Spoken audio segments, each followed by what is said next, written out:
கருணா பிரிவினுடைய துணைத் தலைவர் வந்து தமிழ்நாட்டு குற்றஞ்சாட்டு சொல்லியிருக்கிறாரா? ஒன்னே ஒண்ணுதாங்க.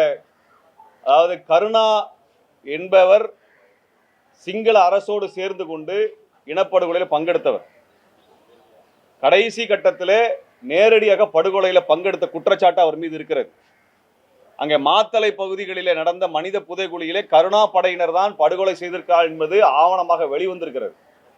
உண்மையா சொல்ல போனா அந்த கருணாவினுடைய பிரிவை சார்ந்தவர் துணைத் தலைவர் தமிழ்நாட்டுக்கு வந்திருந்தா அவர் கைது பண்ணியிருக்கணும். ஆனா இலங்கை ஒரு போர்க்குற்றம் செய்திருக்கிறது என்று தமிழ்நாடு சட்டசபை தீர்மானம் போட்டிருக்கிறது. கருணா பிரிவை சார்ந்தவர் தமிழ்நாட்டிலே சுதந்திரமாக எப்படி வர முடியும்? ஒரு படுகொலை செய்தவர், சர்வதேச படுகொலையை நிகழ்த்திய இந்த கருணா பிரிவை சார்ந்தவரை தமிழ்நாட்டில் கைது செய்திருக்க வேண்டும். முறைப்படி நடந்தா அதான் நடந்திருக்கணும்.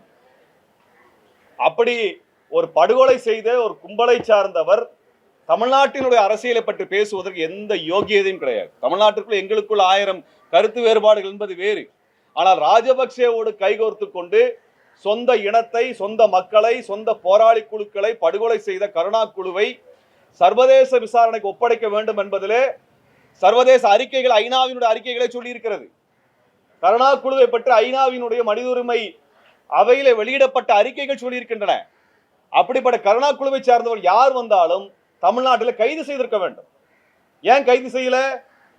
அவர் எப்படி இங்க வந்து துணிச்சலா பத்திரிகையாளர் சந்திப்பு வச்சு தமிழ்நாட்டு அரசியலை பத்தி பேசுறாரு அவரு? ஆக ஒரு போர்க்குற்றம், இனப்படுகொலை குற்றத்திற்கு உள்ளாக்கப்பட்ட ஒரு குழு, ஒரு ஆயுத குழு. அந்த ஆயுத குழு இலங்கை ராணுவத்தோடு சேர்ந்து இயங்கிய ஆயுத குழு. இலங்கை அதிபர் ராஜபக்சே இவரை வளர்த்தெடுத்திருக்கிறார். அவர் இனப்படுகொலை குற்றச்சாட்டிற்கு உள்ளாக்கப்பட்டிருக்கிறார். போர்க்குற்ற நடவடிக்கையில் உள்ளாக்கப்பட்டிருக்கிறார். மக்களை, அப்பாவி மக்களை படுகொலை செய்திருக்கிறார். கருணா என்ற குற்றச்சாட்டு இருக்கிறது. இது நாங்களாக சொல்லவில்லை, அறிக்கைகள்ல இருக்கு, சர்வதேச மனித உரிமை அறிக்கைகள்ல இருக்கிறது.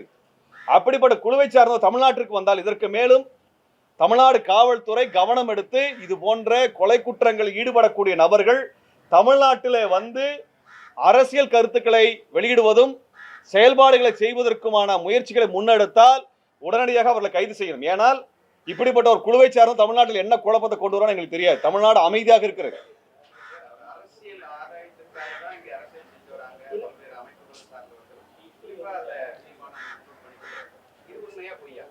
இல்லைங்க, முதல்ல ஒரு கொலையாளி வந்து மற்றவங்களை குற்றம் சொல்றதுக்கு முதல்ல கொலையாளியை பத்தி குற்றச்சாட்டை பேசணும்ல. முதல்ல கருணா குழுவே இல்லைங்க, அவரே கொலை குற்றவாளி தானே. ஒரு கொலை குற்றவாளி என்ன வேணா போய் பேசலாம்ல.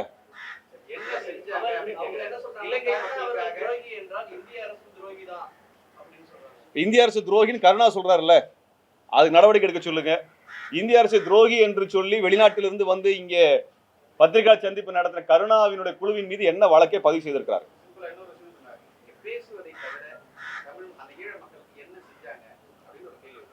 ஈழத் தமிழர்களுக்கு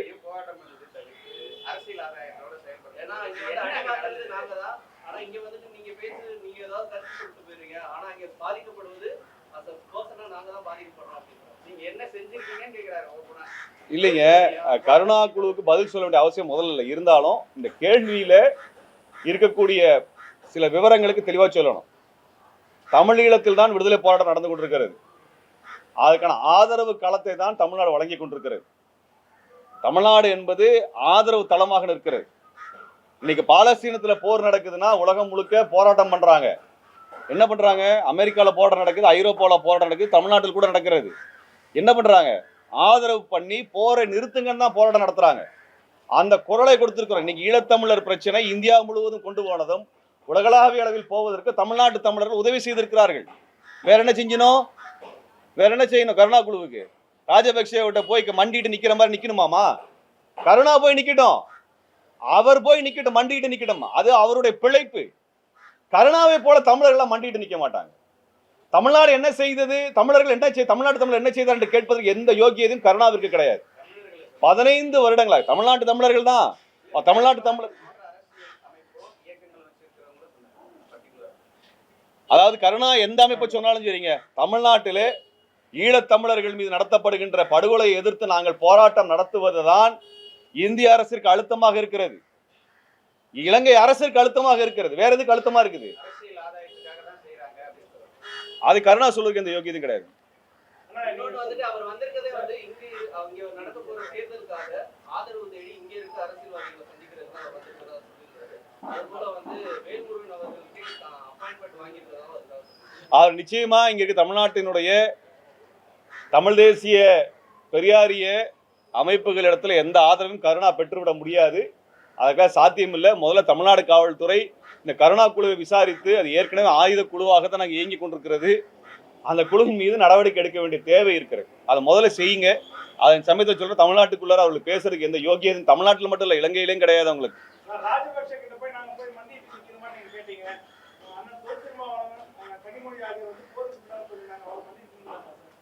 இல்லைங்க, ஒருத்தரை அதிபராக இந்தியாவினுடைய பாராளுமன்ற உறுப்பினர் குழுவாக சென்று சந்திப்பது வேற, ராஜபக்சே ராணுவத்தோட சேர்ந்துக்கிட்டு ராஜபக்சே கொடுக்குற துப்பாக்கி வாங்கி சுடுறது வேற, ரெண்டு வேற வேற.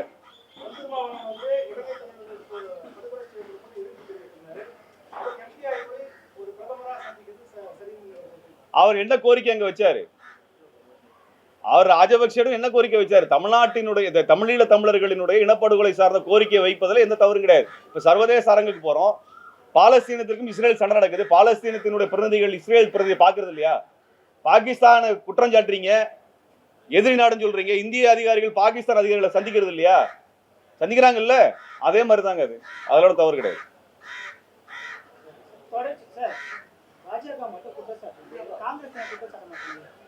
காங்கிரஸ் தொடர்ச்சியாக குற்றம் சாட்டி தான் காங்கிரஸ் தமிழ்நாட்டில் வெற்றி பெற முடியாமல் 2014 தோல்வி அடைஞ்சது. அது செஞ்சது நாங்க தான். இன்றைக்கு யார் ஆட்சியில் இருக்கிறாங்க? 10 வருஷமா மோடி அரசு ஆட்சியில் இருக்குது, பாஜக ஆட்சியில் இருக்கு. காங்கிரஸ் தப்பு செஞ்சதுன்னா அதே தப்பை மோடி அரசு ஏன் செய்யுதுன்னு தான் கேட்கறாங்க. ரெண்டு பேரும் மேல வைக்கிறோம்.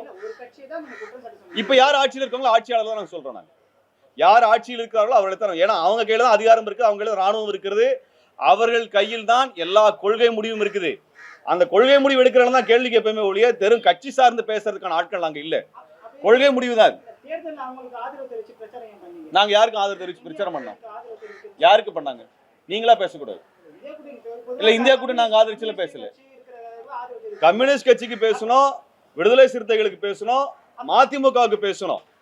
அது அவர்கள் வந்து இந்த போராட்டங்களிலே மக்கள் போராட்டங்கள் இருக்கக்கூடிய கட்சிகள், அவர்கள் நாங்க ஆதரவு தெரிவிச்சோம். அவங்க எந்த கூட்டணியில வரக்கிட்டுங்க? கூட்டணி வந்து ஒரு கட்சி முடிவு பண்றது. என்னங்க, வேட்பாளருக்கு தெரிவிச்சு பிரச்சாரம் பண்ணுங்க, இதுல தவறு ஒண்ணும் கிடையாது. அவ்வளவுதான் விஷயம். நாங்க என்ன கூட்டணியில போய் நிக்கிறோம்? நாங்களா கூட்டணி? கட்சி தானங்க கூட்டணி வைக்க முடியும்.